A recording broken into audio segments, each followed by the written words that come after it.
All right, welcome everybody to another Capital Tech LinkedIn Live. Today we have a couple of guests to talk a little bit about insights into executive search in higher education.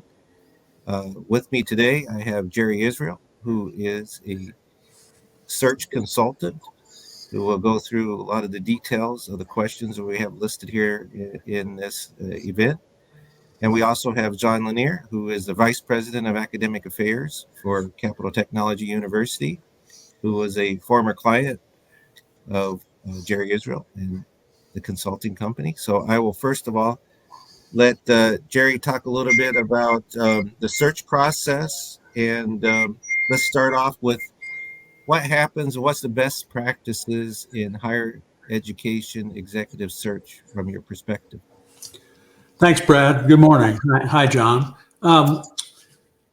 We are a kind of a turnkey operation. We do whatever is necessary to help a institution identify a deep pool of candidates for executive positions in their organization.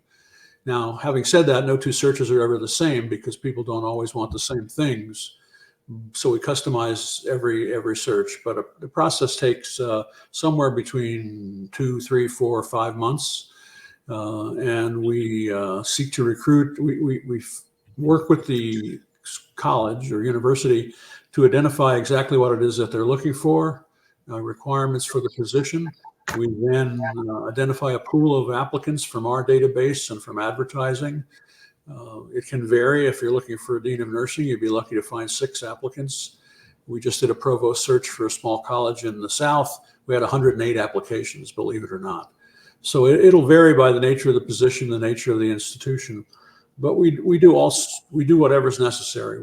We identify, we recruit, we talk to candidates, we talk to the institution. We try to take the pain of searching away and provide a process which is fair and equitable. We're kind of that independent third party who can work between the institution who pays us and the clients who we think the candidates who we think we are responsible to going forward. So it's not unlike what goes on in the business world fairly commonly with large firms. It was kind of slow coming to higher ed, but it started with presidential searches, and we still do many of those. Although now about half of our searches are for executive level positions, deans, directors, vice presidents, like John's position. And I know Jerry's with Academic Search. For those who are interested, Academic Search is an old company. It's been around for several years doing these searches. Several universities, not only the one that I currently work with, but others that I know of have used Academic Search successfully. And not only for just universities, but for other related educational associations out there. Right. Associations. We don't do anything out that doesn't have an educational focus. We don't do K-12 schools. Many search firms do private schools, but we stay with colleges, universities, and related associations. One of the benefits, of course, that I think we all see is that using firms like Academic Search and consultants like Jerry is that it reduces the load internally on your efforts to try to search for a pool of these candidates that are, depending on the position, can be in short supply in the marketplace. And also, and Jerry might want to talk a little bit about this too, whenever you're bringing candidates forward, how you maintain neutrality in the whole process working with the search committee. Neutrality and confidentiality, both critically important. I think we feel like we're a partner. The best searches, our firm, and there are many people who do what I do. We're all independent contractors working for the organization. We feel that we provide kind of an objective view. It's a little uncomfortable sometimes for candidates, even when identified, to have direct conversations with the college early in the process. Obviously, later in the process, that becomes critical. So we listen, we talk, we try to identify, we try to find more information, and we protect confidentiality. Most candidates have jobs and do not want to have their cover blown too early in the process. because they may not get the job, or they may decide they don't want it. And it can be embarrassing to be shopping, especially if one does it too often. So we know how to protect all of those things. You know, our firm does thousands, over the course of our history, we've done thousands of searches. I've been doing it for a decade. I've done more than 50. So you get used to the process, you know candidates, you know the institutions. We're a go-between. We are a middle person. And as you say, we take the pressure off. And searches for, as you know, searches for schools can be delicate and sometimes political processes, and we try to take some of that out of the process and keep it as objective and neutral as possible. And confidentiality, again, is a critical piece of this. John, you went through this not too long ago. We were delighted to place you at CapTech. One thing I can't provide much input about, nor can Brad, would be perhaps the benefits for the applicant in terms of having a search firm to work with. Yeah, happy to share that. I've been fortunate enough to work with Jerry on both sides of the search process, both as on the institutional side as well as a candidate most recently. Well, a little bit of both, actually. And I can tell you the real benefit for me working with Jerry was having a relationship and being able to develop an understanding of what it was I was looking for. Jerry's too nice a guy to tell you that I'm pretty finicky when I was searching this last time and had some restrictions on what I wanted to look at. And he was really patient with me as I looked at the various opportunities that he had. So that relationship that I was able to build with him was a critical part of that puzzle.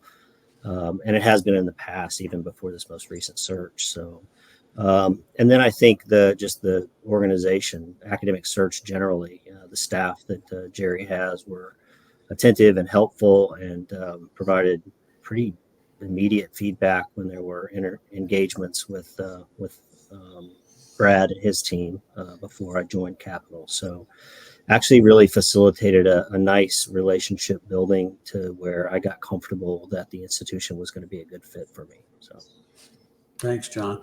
And, you know, at a certain point, we passed you off partially and then fully, obviously, to Brad and his team and your team, because we go away reluctantly because we feel like partners, and that's fun. But the critical thing is to make sure that onboarding takes place as seamlessly as possible.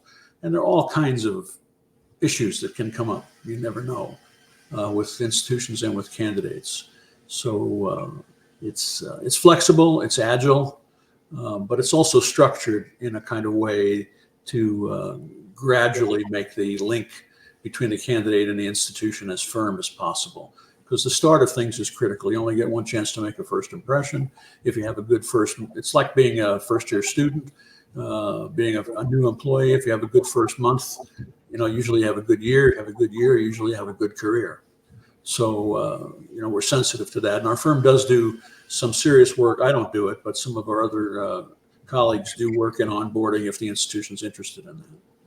That's another benefit that we can provide.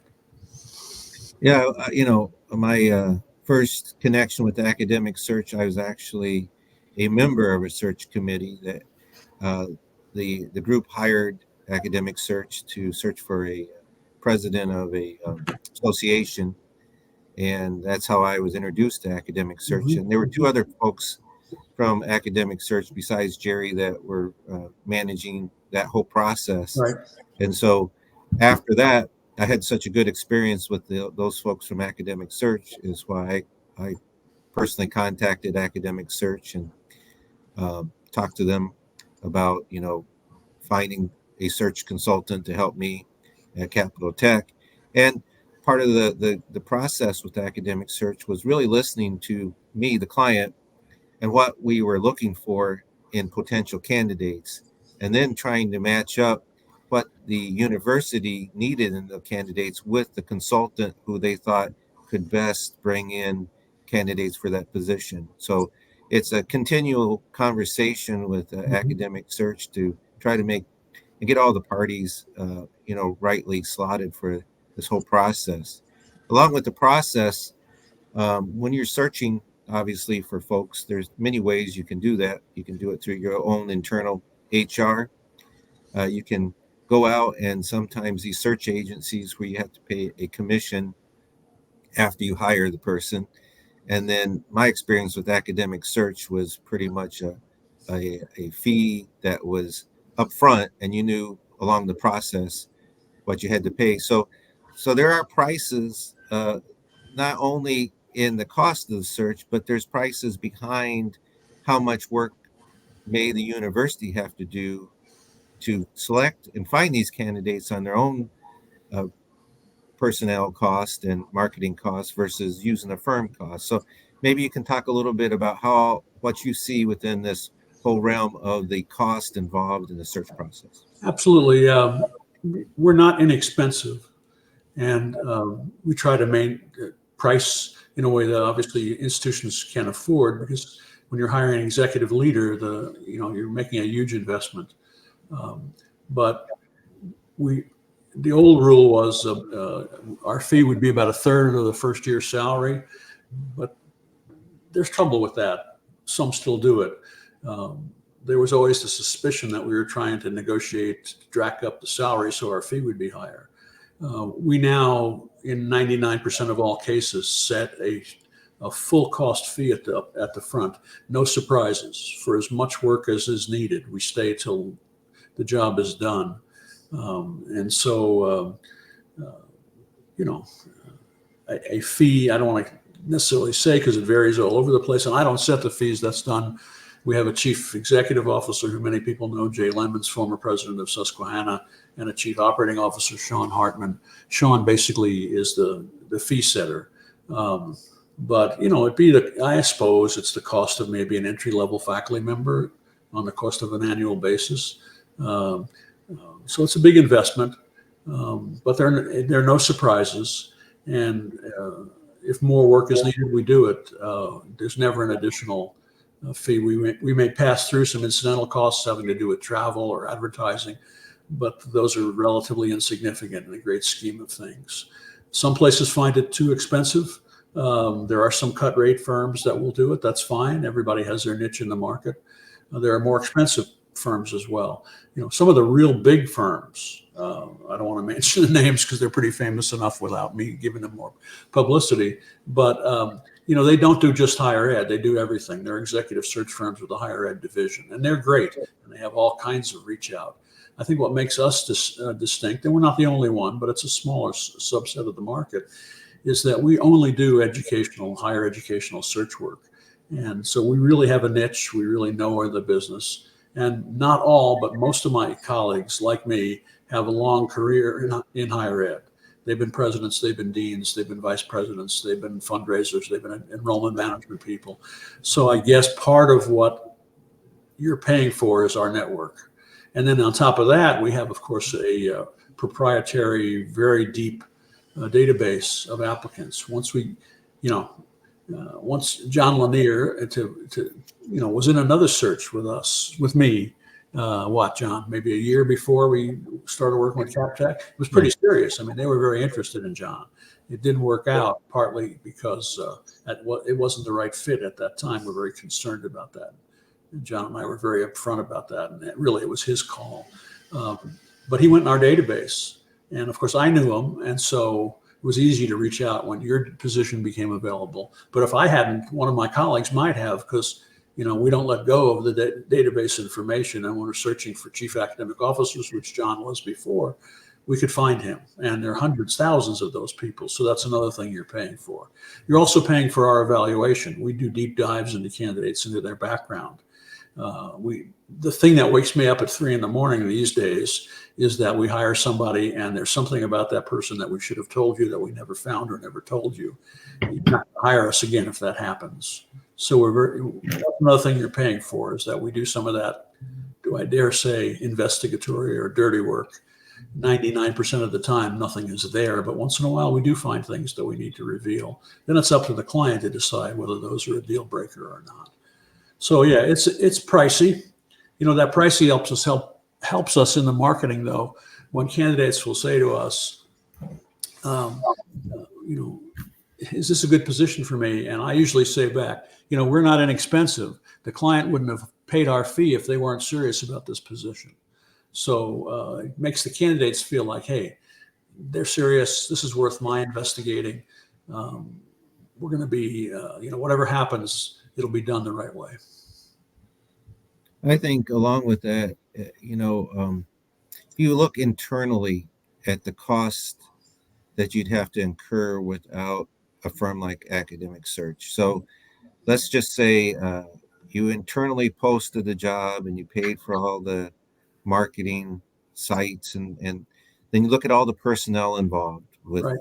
Internally, and you took their hourly rates and you added them together, and going through all of what you just covered, I believe that in many cases you may pay way more than what you're paid in your flat fee to Academic Search to place a candidate, because again, they'll work with you until you finally decide on a candidate to be placed. And my current experience is that that doesn't happen in a month or two. That's usually going to be a minimum, if you work hard at it, where you're really judiciously checking in and working with either Jerry or the candidates that you have on the list. It's going to be a minimum probably of 4 or 5 months Right. at the quickest time. So it's not a really fast process. Right. Absolutely. Plus you get our network, which you wouldn't have if you were only dealing with your own internal folks. That's all I do now. I'm done being a president and a dean. So when I work with candidates, and I also have a couple dozen colleagues who have their own networks, and no search goes by that we don't get on our internal communications and ask our colleagues who they know who might fit this position. And you can marry that to our database, you suddenly have thousands of potentials in our network. And even if you only get a 5% response, you still got a significant number. Most searches have pools of a couple dozen to maybe 60. The 108 we did recently was kind of a new world's record for me. It's amazing that the person who got the job emerged out of a field of 108, but she deserved it. But you're getting a lot. You also get a guarantee. If a mistake is made, and in the first year it becomes clear. I don't know if you're not up to a year yet, John, so I should shut up. But I'm confident of you. If you decide that this was a mistake, an avoidable mistake, somebody gets sick or dies, nothing we can do about that. But an avoidable mistake is made, we have a guarantee, if you want us to do the search over without another fee. We may charge an administrative fee for our associates who get paid on an hourly basis, but it's another. If you do the search and it fails yourself, you got to start over and do it again. If we do it for you, we start over, and you don't have to pay for it the second time. I might add from the candidate's perspective, I'm not sure before I started using either Academic Search or other firms, fully appreciated what goes on beyond just the aggregation of the pool of candidates, right? I think there's a lot of folks that just see that as, oh, well, they're just going to get a bunch of names and put them in front of us. And I alluded to it earlier. I can tell you, I don't think I would have recognized Capital as a potential fit for me without having talked with Jerry. And he gave me some insights that he had gleaned from talking with Brad, from understanding the institution, that opened my eyes to the opportunity. And otherwise, I'm not sure it would have been something that would have caught my attention. So there's more value there than just the aggregation of a pool. It is those networks, and it's the understanding of the client that can help, at least got me over the hurdle to pursue it with gusto. Thanks, John. I can't speak for my colleagues, who I respect immensely, but I know when I talk to a candidate and this subject comes up, I usually say that some will say, well, you're working for the school. Well, that's right. We are working for the school. They pay us.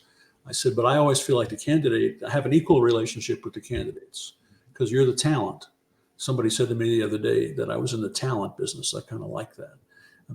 Unless we have people we can bring to Brad as potential fits for his need, then we don't have anything really to offer.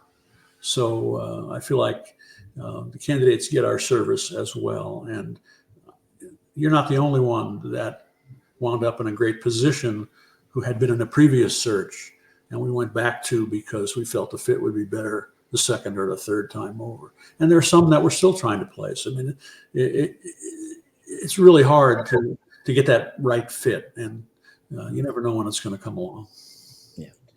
Let's jump over now a little bit to the role of the institutional search committee, and what do you see from the perspective of the institution, and what type of committee mix, number wise, what should they be doing as part of the process as you bring candidates? I would go back up 2 steps. We talk, sorry for the search consultant jargon, we talk about a hiring authority. Who can sign the contract? That's you, Brad, in this situation. Then we talk about in a committee, to me, the most important person is the chair of that committee. Sometimes it is the hiring authority herself or himself. Sometimes it's somebody designated by the hiring authority. If I can have a good relationship with the chair of the committee, I'm pretty confident the search will go well because we're on the same wavelength.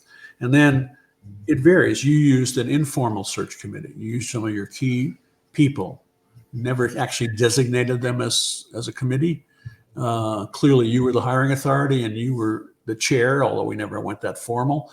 But your committee consisted of your key people who would now be John's peers, colleagues.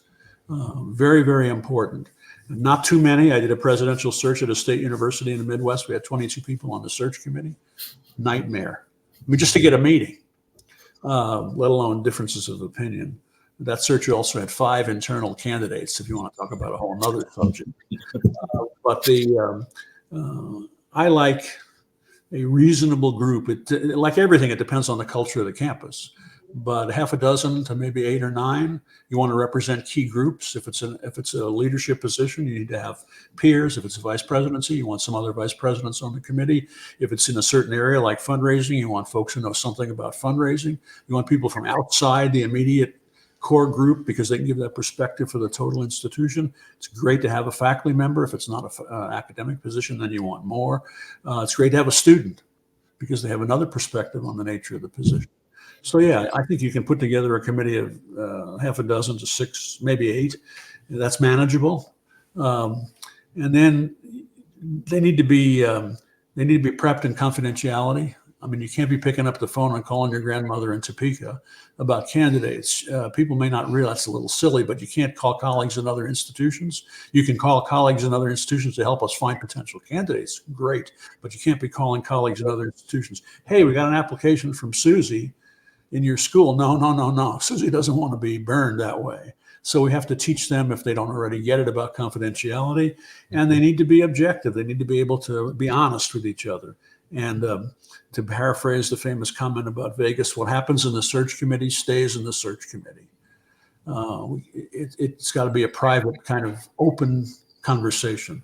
So it's probably the hardest part of the business because people come to search committees with all kinds of agendas, not necessarily bad ones, sometimes conflicting ones. So managing a search committee is part of our work, but that's why I come back to where I started. If the chair understands that, the chair can control and police any potential problems inside the committee. They do a much better job of that than I do in accomplishing that. So yeah, it's always there. It's always an issue, and it can be problematic, but it's also a greatness because that committee becomes the cheering section for the person hired. The people who get to know the candidate want that candidate to be successful. And so they are the first line of the people the candidate knows when they show up on campus. When John showed up on campus, the people who he had talked to and interviewed with from your team became, they're old friends, or at least good friends by that point.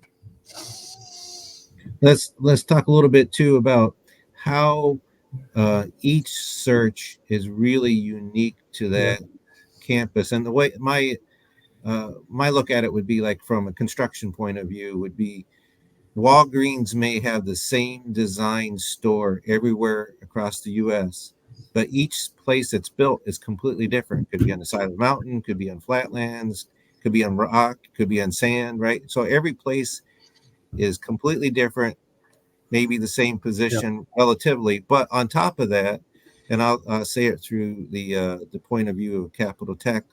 So Capital Tech is small compared to a lot of universities out there, and we are a nonprofit. So I know you deal with state universities, nonprofits, for-profits, educational associations. We have a unique mix of master's and doctoral degrees completely online, and then we have undergraduates who live on campus and stay in apartments on campus. And so our focus happens to only also be in the STEM realm. So I know we're niche within the whole educational, but you deal across all these different Yes. potential clients. So how do you do it when it's unique, even though the title may be the same, by type of organization you are looking for a candidate? Sometimes we get work. People ask us is what we call a direct award.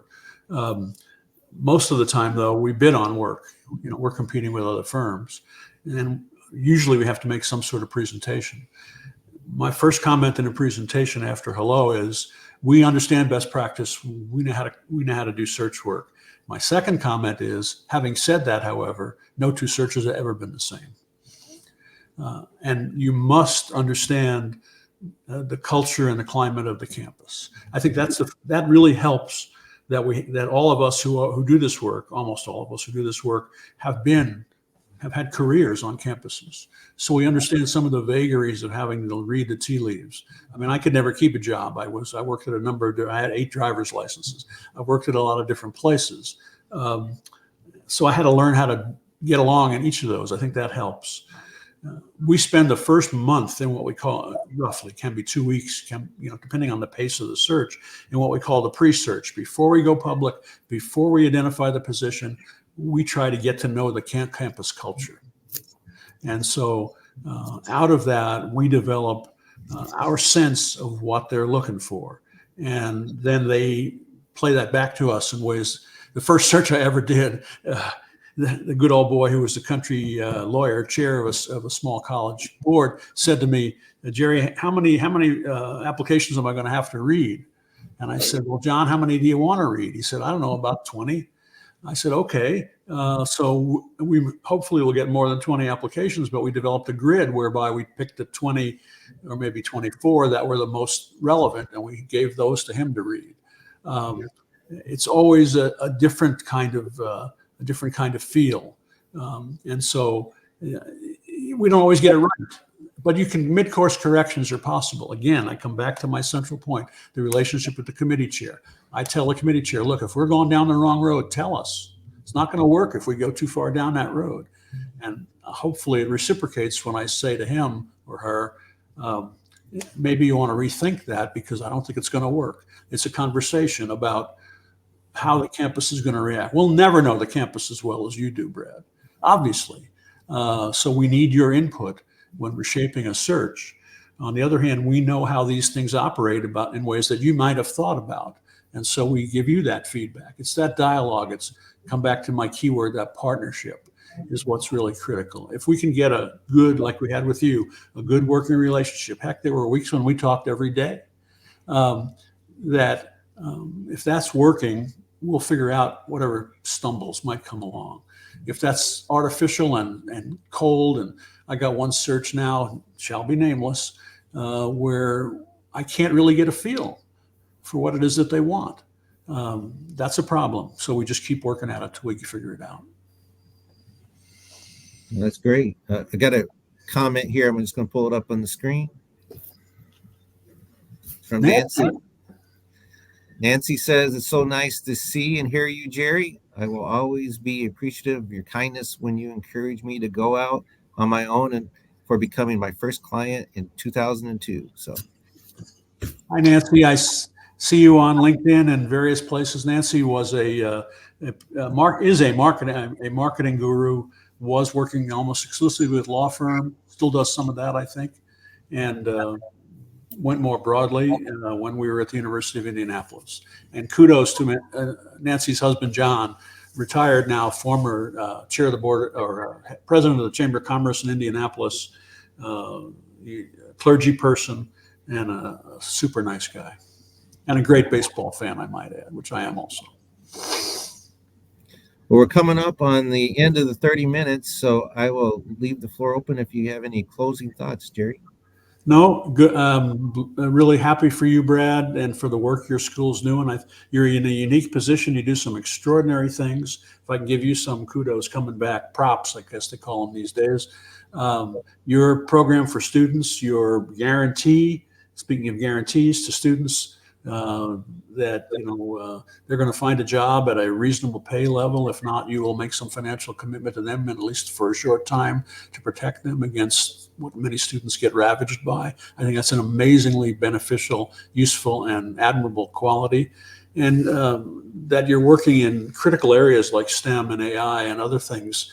I think CapTech is a jewel that is going to become increasingly well known, and has a unique niche. I'm proud to have had an opportunity to work with you, and John, I know will do a great job with you.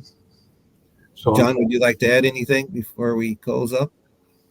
No, I want to say thanks to both of you for hosting this event. I'm not sure folks really understand this relationship if they haven't worked closely with it, but I've talked with a number of committee members in searches that are just not sure what this all looks like outside of their experience. So this is, I think, educational for a lot of folks who may better understand the value here. And I think it's a worthwhile commitment of our time. Thanks, John. Academicsearch.org. Our website is totally open, except, of course, for the confidential candidate information. But everything we do, what searches we're doing, who works with us, all there. Academicsearch.org. Most of the industry knows Jay Lemons. He's a phenomenal CEO, and we're proud to work with and for Jay.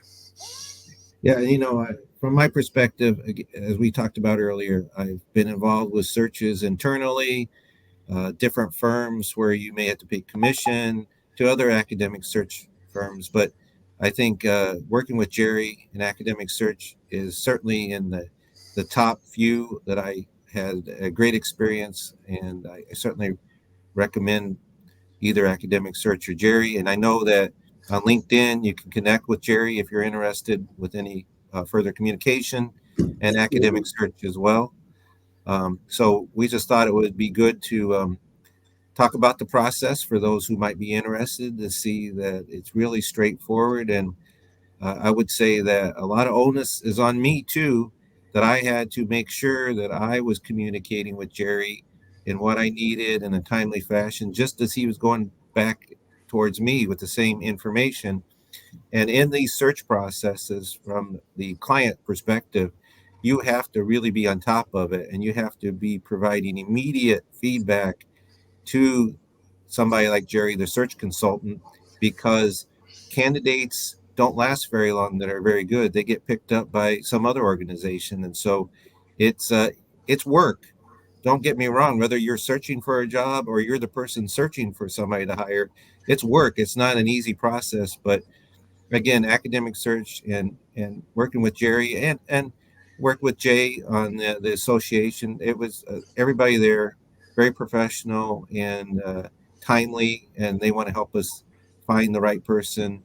And if not, it may be something you just have to hang on to and go a little bit longer, but eventually you find out that if you keep going at it, that the right person will come up on the radar and make the match for your organization. So thank you again. Thank you, Brad. Your communication was exceptional, and I wish all hiring authorities were as easy to communicate with as you have been, and are. Thank you. I appreciate that. And thanks to everybody who are listening and will listen to this LinkedIn Live. It will be available on YouTube shortly after it goes live on LinkedIn as well. So I'll send the link around. Thank you. Thank you. See you guys. Bye, John. Bye, Brad. See y'all later. Take care.